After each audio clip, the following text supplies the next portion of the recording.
Welcome back to the Green Machine, the Nature Aquarium Specialists. This short video from the TGM archives showcases one of James's old aquascapes, which he entitled Through the Eyes of a Child. This nature aquarium was commissioned by Arcadia for the Aqua 2010 trade show. Through the Eyes of a Child is a unique, original and artistic work by James. It was very popular with the TGM team and a favourite of the public at the show and in store. So when our editorial team found this footage, we decided to release it. James has been creating aquascapes for many years and advises newcomers to the art form to try and work with as many plants and hardscape materials as possible. James used cardboard strips carefully taped to the bottom of the aquarium to place nutrient-rich substrate in the areas where he intended to place aquatic plants.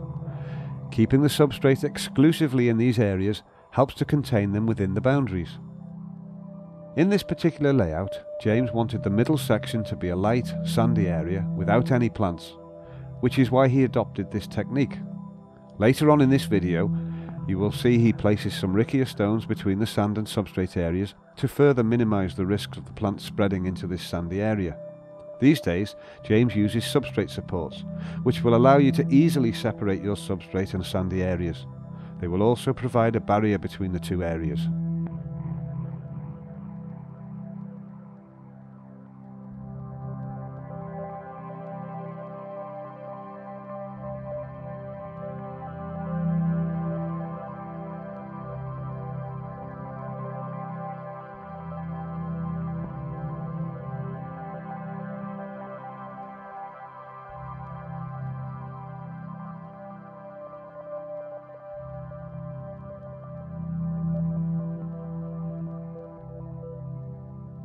Here you can see how the cardboard dividers allow the sand to be added easily and with a fair amount of precision, and this in turn helps to maintain the control of the layout.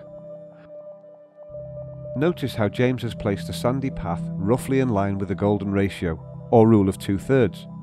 The golden ratio is a rough guide to composing beautiful artistic layouts. It has been applied to many varieties of art since the days of Michelangelo, and even before. For more information on the golden ratio, please read the article in our free online aquascaping library, or watch our other videos online. Now James smooths the sand out, carefully drawing it up to the cardboard barriers, so that it fills the space evenly. It is a little deeper at the back to allow for the effect caused by the refraction of the water.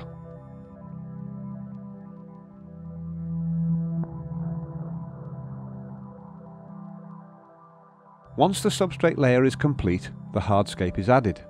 This layout is called Through the Eyes of a Child because the stones for the aquascape were chosen by James's younger daughter. James wanted to create a layout that demonstrated the beauty, simplicity and perfection of imperfection, and the absolute ability of a child to appreciate the simple beauty of nature. As we become adults, we are taught to organise everything, to regiment ourselves, to schedule our lives and categorise life. And the danger is that we lose that childlike appreciation of the world.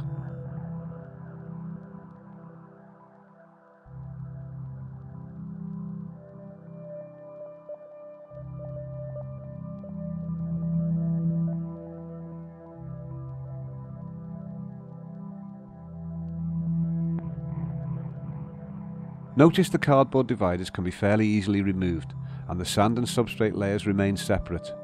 Before you remove the cardboard, make sure that the height of the two areas matches. Lightly coloured sand adds an element of light to an aquarium because it is more reflective than the substrate.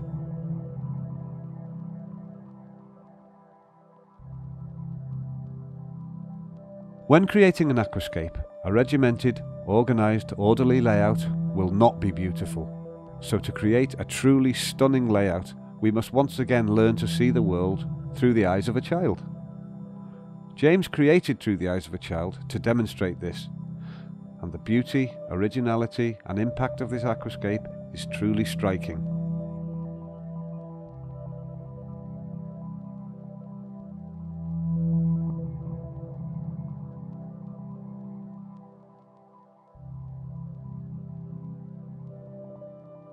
Rikiya stones are now placed between the substrate and the sand areas to create a divide and minimise the spread of plants. The divide helps to stop the plant roots from spreading into the sandy area and therefore allows the aquarium to be maintained more easily. But as mentioned earlier, James now uses substrate supports, which work more effectively, are more cost efficient and are simply easier and quicker to use. As you can see, it is possible to use this technique, and you will see later that fantastic results can be achieved. But when working professionally, ease of maintenance and efficiency are vital, and this technique is a little time consuming.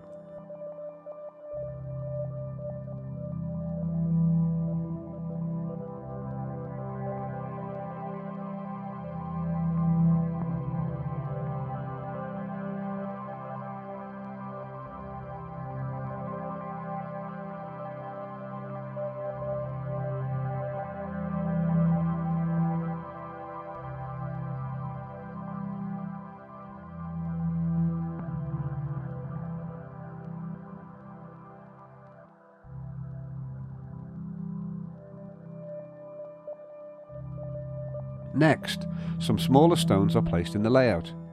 These smaller stones may seem insignificant, but they add an element of intricacy and detail to the aquascape, which makes a big difference to the overall feel of the layout. When planting a nature aquarium, we are attempting to recreate nature, and if we observe nature, we will see that small, seemingly insignificant details are everywhere. So without these details, a layout does not feel authentic and is simply not as beautiful.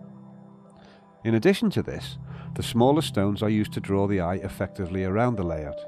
The key to placing hardscape is to create a natural feel, which means avoiding the regimented, orderly, organised patterns that adults are conditioned to create. The beauty of nature is in its perfect imperfection, and this is what we strive to create within the nature aquarium.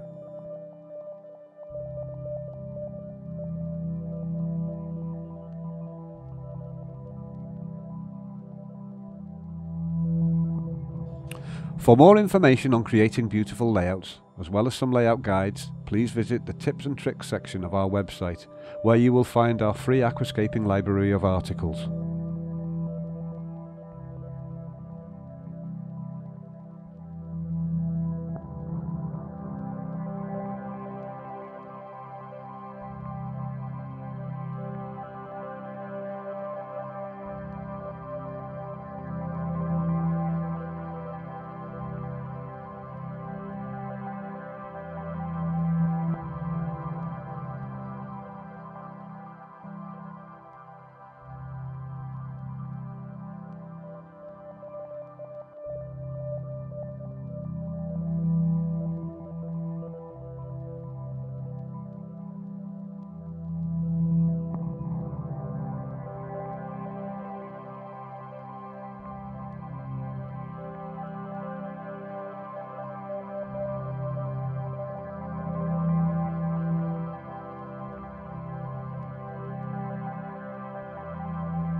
James is standing behind the aquarium so that it may be filmed, but it is obviously much easier to create the layout from the front, as this allows you to check its overall balance and impact more easily. Once you have completed the hardscape layout, James always recommends taking a break before moving on to planting. Waiting overnight is a good idea because it allows you to approach it with fresh eyes in the morning, and you can then make any alterations to it before starting to plant.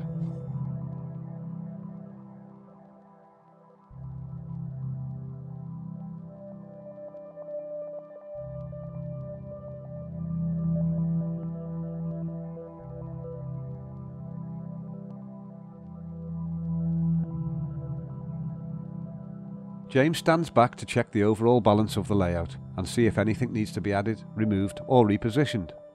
After careful consideration, he adds some more stones.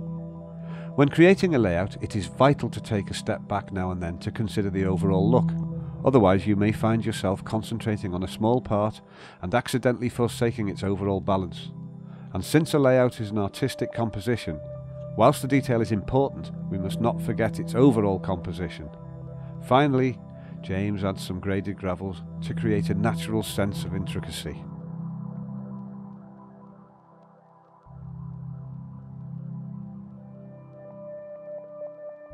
When planting a nature aquarium, it is important to remember that you are creating a piece of art. So there is no right or wrong, and there are no hard and fast rules. Art is subjective. There are general guides that we can follow, such as the golden ratio, and there are many tips and tricks that can be learned. But in the end, it's in practice and experimentation that makes the biggest difference. Understanding the basic rules of composition will assist you in creating a beautiful layout, and understanding how the plants will grow is vital to ensure that you can create a manageable layout. But don't get caught up in trying to create something perfect, not least because that will hinder your artistic abilities.